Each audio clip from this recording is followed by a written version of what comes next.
మనము యాసంగిలో కూడా బ్రహ్మాండమైనటువంటి పంటలు పండినాయి. సో కాళేశ్వరం వాడకుండా పంట పండిందని కాంగ్రెస్ చేస్తున్న దుష్ప్రచారం పూర్తిగా సత్యదూరమైనటువంటిది. నెక్స్ట్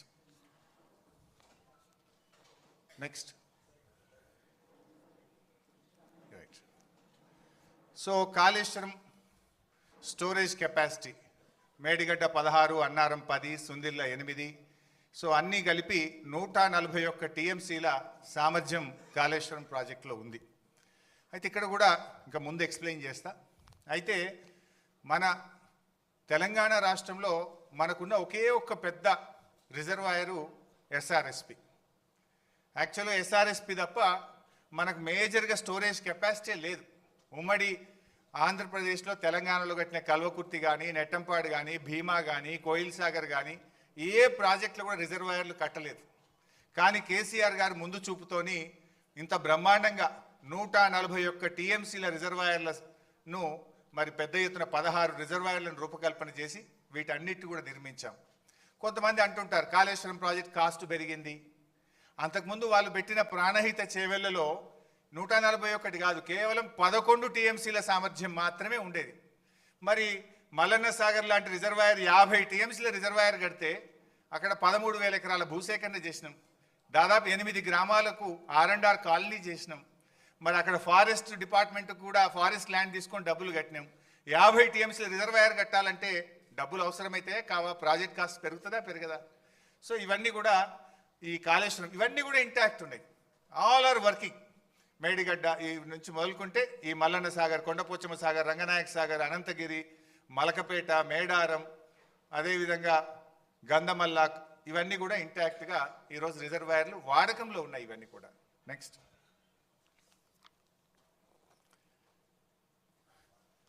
మీరు అప్పుడప్పుడు చూస్తుంటారు రేవంత్ రెడ్డి ఒకసారి మాట్లాడతాడు కాళేశ్వరం మీద 1 ఎకరా బారలేదంటాడు. ఉత్తమ్ కుమార్ రెడ్డి రోజు నిద్రలేసి 50,000 ఎకరాలే బారిందంటాడు. ఇంకొక కాంగ్రెస్ నాయకుడు అంటాడు 1,00,000 ఎకరాలే బారిందంటాడు. ఇవాళ నోటికి మొక్కాలి. ఒక్కొక్క లీడర్ ఒక్క తీరుగా మాట్లాడతాడు. ఇది నేను చెప్తున్నది కాదు. Source submission of irrigation engineers report to the newly formed Congress government.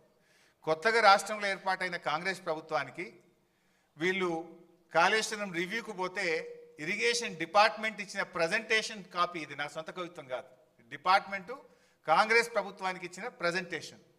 Kaleshwaram ద్వారా అప్పటికి 98,570 ఎకరాలు ఆయకట్టని, ఇది డైరెక్ట్ కాలువల ద్వారా. అదేవిధంగా కాలువల ద్వారా నింపిన 456 చెరువులను నింపడం ద్వారా 40,000 ఎకరాల ఆయకట్టు. ఎస్ఆర్ఎస్పి స్టేజ్ 1, స్టేజ్ 2 నిజాం సాగర్కు 1,67,000 ఎకరాల కొత్త ఆయకట్టు. మొత్తం 3,04,766 ఎకరాల కొత్త ఆయకట్టుకి ఇచ్చాం. అదేవిధంగా స్థిరీకరణ 17,08,230 ఎకరాలు స్థిరీకరణ జరిగింది. అదేవిధంగా కూడవెల్లి, హల్దీ వాగుల ద్వారా ఇందాక కేటీఆర్ గారు చెప్పినట్టు ఆ 2 వాగుల మీద 66 చెక్ డ్యాములు నింపితే 20,576 ఎకరాలకు సాగునీరు అందింది. మొత్తంగా కాళేశ్వరం ప్రాజెక్టు ద్వారా 20,33,572 ఎకరాలకు సాగునీరు అందింది. ఇది వాస్తవం. కానీ ఏం మాట్లాడతారు? 1 ఎకరా బారలేదని ఒకడంటాడు, 50,000 ఎకరాలు బారిందని ఒకడంటాడు, 1,00,000 ఎకరాలు బారిందని ఒకడంటాడు. వాస్తవానికి 20,33,572 ఎకరాలకు అప్పటికే సాగునీరు అందించాం. ఒక సంవత్సరం బాగా సివియర్ డ్రాట్ వస్తే ఎస్ఆర్ఎస్పికి కూడా రివర్స్ పంపింగ్ చేసినాం.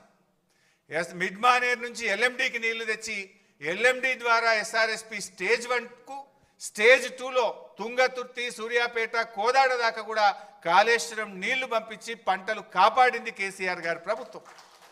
సో ఇది అంతా కూడా ఇది వాస్తవమైన రిపోర్ట్. ఇది ఇరిగేషన్ డిపార్ట్మెంట్ ఇస్తున్న రిపోర్ట్.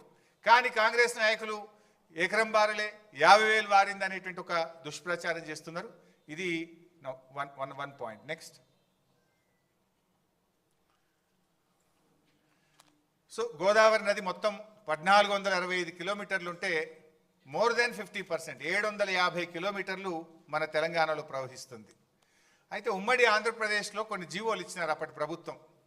మొత్తం అంటే అప్పుడు బచావత్ ట్రిబ్యునల్ ఏం అవార్డు ఇచ్చిందంటే పైన రాష్ట్రాలకు నీళ్లు కేటాయిస్తూ all water belongs to the state of Andhra Pradesh అని చెప్పారు. అంటే అప్పుడు దిగువ రాష్ట్రంగా మనం ఉన్నాం కనుక ఇక మొత్తం నీళ్లు వీలయ్యాయి అని చెప్పిండ్రు.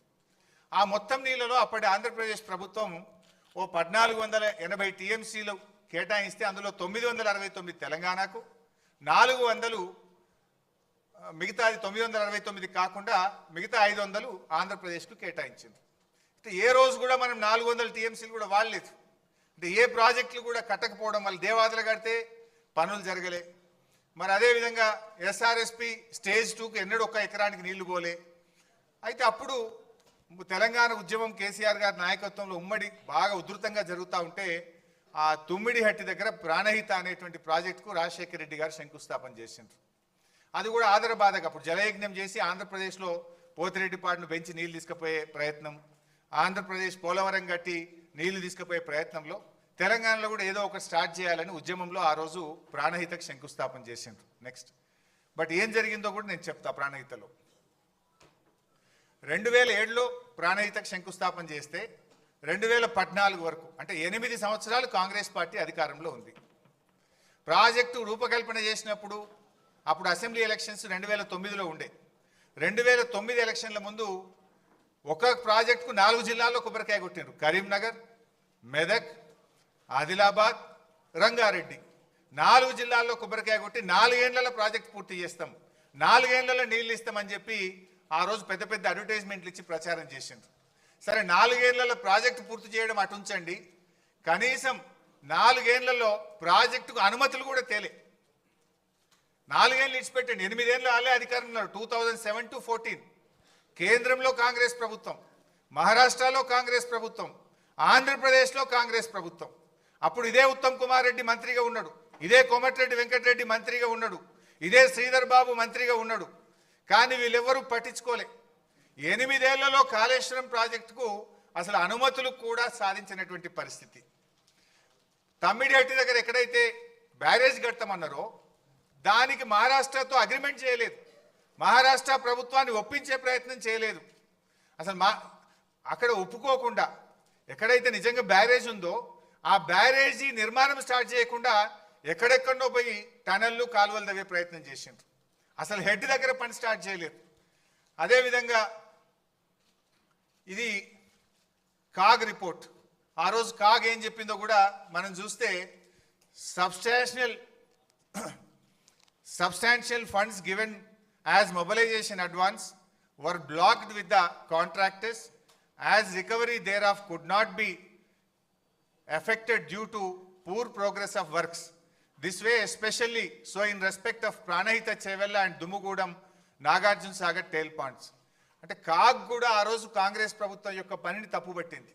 అందులో కింద ఒక దగ్గర ప్రాణహిత చెవెల్ల 1052 కోట్లు మొబిలైజేషన్ అడ్వాన్స్ ఇచ్చిండ్రు అని చెప్పి ఆ రోజు కాగ్ తప్పుపట్టింది. వాస్తవానికి ఇది 2012 రిపోర్ట్. కానీ మొత్తంగా 2014 వరకు వాళ్ళు ఇచ్చిన మొబిలైజేషన్ అడ్వాన్స్ ఎంత అంటే 2328 కోట్లు. సర్వే అండ్ మొబిలైజేషన్ అడ్వాన్స్ పేరు మీద 2009 ఎన్నికల ముందు కాంట్రాక్టర్లకు ఇచ్చిండ్రు, జేబులు నింపుకున్నారు. 2014 ఎన్నికల ముందు కాంట్రాక్టర్లకు ఇచ్చిండ్రు, జేబులు నింపుకున్నారు. పని మాత్రం జరగలేదు. 2328 కోట్లు సర్వే మొబిలైజేషన్ అడ్వాన్స్ పేరు మీద కాంట్రాక్టర్లకు పనులు చేయకుండా అడ్వాన్స్ ఇచ్చి అవినీతికి పాల్పడ్డది ఆనాటి కాంగ్రెస్ ప్రభుత్వం. ఆనాటి కాంగ్రెస్ ప్రభుత్వంలో వీళ్ళే మంత్రులు శ్రీధర్ బాబు, ఉత్తమ్ కుమార్ రెడ్డి, కోమటిరెడ్డి వెంకటరెడ్డి. ఆనాడు రేవంత్ రెడ్డి తెలుగుదేశంలో ఉండి విమర్శలు చేసిండు, జలయజ్ఞం కాదు ధనయజ్ఞం అని మాట్లాడిండు. కానీ ఇవాళ ఆయన్నే దాన్ని ఎన్కేసుకొస్తున్నటువంటి పరిస్థితి ఉంది. సో అట్లా మొబిలైజేషన్ అడ్వాన్స్ ఇచ్చిండ్రు. ఇకపోతే వాస్తవానికి ఈ మధ్య ఉత్తమ్ కుమార్ రెడ్డి మాట్లాడిండు, మీరు కూడా చూసి ఉంటారు. ప్రాణహిత చేవేలకు మేము 10,000 కోట్లు ఖర్చు పెట్టినాం, ఇక జర్ర 20,000 ఖర్చు పెట్టి అయిపోతుండే అని మాట్లాడుతుంటాడు. ఆయన మాట్లాడినాక నేను లెక్కలు తీసి మొత్తం చూస్తే 8 ఏళ్ల కాలంలో ప్రాజెక్టుకు అనుమతులు సాధించలేదు. మొత్తం ల్యాండ్ ఎక్విజిషన్ కావచ్చు, వ్యాప్కోస్కు కావచ్చు, పనులకు కావచ్చు, మొత్తం కలిసి కాంగ్రెస్ ప్రభుత్వం పెట్టిన ఖర్చు కేవలం 3,700 కోట్లు. అంటే ఇప్పుడు గోబల్స్కు తాత అయిపోయింది ఉత్తమ్ కుమార్ రెడ్డి. అన్ని అబద్ధాలే. 10,000 కోట్లు ప్రాణహిత మీద ఖర్చు పెట్టినా అన్నాడు. వాస్తవానికి 8 ఏళ్లలో ప్రాణహిత చేవెళ్ల మీద కాంగ్రెస్ ఖర్చు పెట్టింది 3,700 కోట్లు మాత్రమే. 3,700 చెప్తున్నది ఏంది? 10,000 కోట్లు ఖర్చు పెట్టామని ఉత్తమ్ కుమార్ రెడ్డి గారు చెప్తున్నారు. అంటే అది కూడా ఒక సత్యదూరమైనటువంటి విషయం. నెక్స్ట్, ప్రాజెక్ట్ కాస్ట్ పెరిగిందని మన మీద బద్నాం చేస్తుండ్రు. 2007లో 17,875 కోట్లకు మొదలు జీవో ఇచ్చిండ్రు. మళ్ళీ 2008లో దాన్ని 38,500 కోట్లకు పెంచిండ్రు. అంటే ఏ పనులు చేయకుండానే ప్రాజెక్ట్ కాస్ట్ డబుల్ చేసిండ్రు. 17,000ని 38,000కి చేసిండ్రు. ఆ చూడండి, పైన జీవో నంబర్ 114 ఉంది, అది 17,000 కోట్లు. కింద ఇంకొక జీవో 38,500 కోట్ల రూపాయలకు పెంచిండ్రు. ఢిల్లీకి 2012లో పంపిండ్రు అనుమతుల కోసం, అప్పుడు 40,000 కోట్లకు పెంచిండ్రు. అంటే 17,000 నుంచి 40,000 కోట్లకు ప్రాజెక్ట్ కాస్టు కాంగ్రెస్ హయాంలోనే పెరిగింది. ఆ రోజు ఏ పనులు చేయకుండానే 40,000 కోట్లకు పెంచిండ్రు. మరి ఇందాక చెప్పిన పాయింట్ 10,000 ఖర్చు పెట్టినామన్నారు, అన్ని కలిపి వాళ్ళు పెట్టింది 3,780 కోట్లు మాత్రమే. సో ఇట్లా ప్రాజెక్ట్ కాస్టు 17,000 నుంచి 40,000 కోట్లకు కాంగ్రెస్ హయాంలోనే పెరిగింది. బట్ ఆ 40,000 కోట్లది కూడా ఎందుకు పెరిగిందో నేను ముందు ఎక్స్ప్లెయిన్ చేస్తా. నెక్స్ట్, సో బేసికల్లీ ఒక విషయం పదే వస్తుంటుంది బయట. ఏమొస్తుంది? తమ్మిడిహట్టి దగ్గర ప్రాజెక్ట్ కడితే గ్రావిటీ ద్వారా నీళ్ళు వస్తుండే, తమ్మిడిహట్టి దగ్గరనే ప్రాజెక్టు కడితే 40,000 కోట్లకే అయిపోతుండే, వీళ్ళు కమిషన్ల కోసం ప్రాజెక్టును మార్చిండ్రు అని ఒక బురద జల్లే ప్రయత్నం బీఆర్ఎస్ మీద చేస్తుండ్రు. అసలు ఎందుకు మార్చినాం? తమ్మిడిహట్టి దగ్గర మనం ప్రయత్నం చేసినామా లేదా? అసలు తమ్మిడిహట్టి నుంచి మేడిగడ్డకు మార్చాల్సిన అవసరం ఏంటి? ఇది నేను ఫ్యాక్ట్స్తో, ఆధారాలతో సహా ఒక్కసారి మీకు వివరించే ప్రయత్నం చేస్తాను. అసలు ఎందుకు మారాల్సి వచ్చింది? ముందే మనం డైరెక్ట్గా మార్చినామా? ఎప్పుడు అసలు మార్చే నిర్ణయం తీసుకున్నాం? ఏ పరిస్థితుల్లో నిర్ణయం తీసుకున్నాం? ఆ నిర్ణయం తీసుకున్నది ఎవరు? ఆ నిర్ణయం ఎందువల్ల తీసుకోవాల్సి వచ్చిందో I will try to explain. First of all, మన గవర్నమెంట్ 2 జూన్ 2014 ఏర్పడ్డది. మీరు చూస్తే 23 జూలై 2014, అంటే గవర్నమెంట్ ఏర్పడ్డ నెల 15 రోజుల్లోనే, that is our commitment. KCR గారు నన్ను, నువ్వు మహారాష్ట్రకు వెళ్ళు, తమిడిహట్టి దగ్గర బ్యారేజ్ కట్టుకుందాం, వాళ్ళు ఎన్ని డబ్బులు అడుగుతా అన్ని ఇద్దాం, నువ్వు పోయి వాళ్ళని ఒప్పించండి అని చెప్పి కేసీఆర్ గారు ఆ రోజు నీటిపారుదల శాఖ మంత్రిగా ఉన్న నన్ను, మన సలహాదారుడిగా ఉన్న ఆర్ విద్యాసాగర్ రావు గారిని ఇంజనీర్ల బృందం తీసుకొని వెళ్ళండి అని ఆదేశించారు. సో గవర్నమెంట్ ఏర్పడ్డ 45 డేస్కు ఐ వెంట్ టు మహారాష్ట్ర. ఆ రోజు మహారాష్ట్రలో కాంగ్రెస్ గవర్నమెంట్ ఉంది. ఆ కాంగ్రెస్ గవర్నమెంట్లో ఇరిగేషన్ మినిస్టర్ హసన్ ముషరఫ్ గారు మహారాష్ట్ర నీటిపారుదల శాఖ మంత్రి. మేము అపాయింట్మెంట్ తీసుకొని ఆయన దగ్గరికి వెళ్ళి కలిసి మాట్లాడి మేము గత ఆంధ్రప్రదేశ్ లాగా మీతో కొట్లాడము, మా ముఖ్యమంత్రి గారు మీకు చెప్పమన్నారు, మీతో కలిసి పనిచేస్తాము, మీకు మా సహకారం అందిస్తాం, మీరు మాకు సహకారం అందించండి, మహారాష్ట్రలో ముంపు గురయ్యే భూమికి మీరు ఏ ధర నిర్ణయిస్తే ఆ ధర, మీరు ఎన్ని పైసలు అడిగితే అన్ని పైసలు ఇస్తాం, మా ఉద్యమమే నీళ్ళ నుంచి పుట్టింది, మా పోరాటమే నీళ్ళ కోసం జరిగింది, మా ప్రాంతంలో రైతుల ఆత్మహత్యలు జరుగుతున్నాయి, మేము తొందరగా ఇది కట్టుకోవాలనుకుంటున్నామని we pleaded them like anything, బతిలాడినాం అన్ని రకాలుగా. ఆయన మాట్లాడుతూ ఒక విషయం చెప్పారు. ఆయన మాట్లాడుతూ, చూడు భాయ్ సాబ్, ఇంకొక 6 నెలల్లో మాకు ఎలక్షన్ ఉంది, మహారాష్ట్రలో అప్పుడు అసెంబ్లీ ఎలక్షన్స్ ఇంకా 6 నెలలు ఉంది, అయినా మేము ఎట్లా ఒప్పుకుంటాము? 8 సంవత్సరాల నుంచి కూడా మేము స్పష్టంగా మీకు చెప్తూ వచ్చినాం, 152 మీటర్ల ఎత్తులో మేము తమ్మిడిహట్టి దగ్గర బ్యారేజ్ కట్టడానికి ఒప్పుకోము అని చాలాసార్లు మేము మీ ప్రభుత్వానికి చెప్పినాము. చెప్పడమే కాదు, మా ముఖ్యమంత్రి గారు మీ ముఖ్యమంత్రి గారికి లేఖ రాసిండ్రు అని ఆ లేఖ కాపీ ఇచ్చిండు నా చేతికి. ఏం రాసిండ్రు ఆ లేఖల మీరే చూడొచ్చు. చాలా స్పష్టంగా అందులో ఆనాడు మహారాష్ట్ర ముఖ్యమంత్రిగా ఉన్నటువంటి పృథ్వీరాజ్ చౌహాన్ గారు మన ముఖ్యమంత్రి కిరణ్ కుమార్ రెడ్డి గారికి లేఖ రాయడం జరిగింది. ఆ లేఖలో ఆయన చాలా స్పష్టంగా ఏం చెప్పిండంటే, it is also requested that Andhra Pradesh government should not proceed with unilaterally decided layouts and control levels. It may lead to unfruitful expenditure. మీరు సొంతగా మీరే 152 మీటర్ల ఎత్తని మీరే నిర్ణయించుకొని మీరే పనులు ప్రారంభించి మీరు ముందుకు పోతా ఉన్నారు. మీరు అట్లా చేస్తే మీరు పెట్టే ఖర్చంతా కూడా వృధా అవుతుంది, జాగ్రత్త అని చెప్పి మా ముఖ్యమంత్రి గారు మీ ఆనాటి ముఖ్యమంత్రికి లేఖ రాసిండ్రు. ఈ లెటర్ చదువుకోండి అని నా చేతిలో పెట్టిండు. అరే భాయ్ సాబ్, మరి ఎట్లా పనులు అయిపోయినాయి, ఆల్రెడీ ప్రాజెక్ట్ స్టార్ట్ అయింది, మరి మాకు ఇబ్బంది అవుతుంది అని మేము చాలా రకాలుగా రిక్వెస్ట్ చేసినాం. రిక్వెస్ట్ చేస్తే ఆయన ఒక మాట అన్నాడు ఆ రోజు, ఇక 6 నెలలు అయితే ఎలక్షన్ ఉంది బైసా, 7 ఏళ్ళు ఒప్పుకునే వాళ్ళం ఇప్పుడు ఒప్పుకుంటాం ఎలక్షన్లు కూడా. మా దగ్గర ఆల్రెడీ పెద్ద ఉద్యమాలు అవుతున్నాయి మహారాష్ట్రలో, మహారాష్ట్ర మునిగిపోయి తెలంగాణకు నీళ్ళు ఇస్తారని చెప్పి ఉద్యమాలు అవుతున్నాయి, మేము ఇప్పుడు ఒప్పుకునే పరిస్థితి లేదు. ఏదైనా ఉంటే ఎలక్షన్ అయినాక రాండి, మేము మళ్ళీ గెలిస్తే అప్పుడు మాట్లాడుకుందాం, కానీ ఇప్పుడు ఇక మాట్లాడేది లేదు పోనని ఎలగొట్టాడు.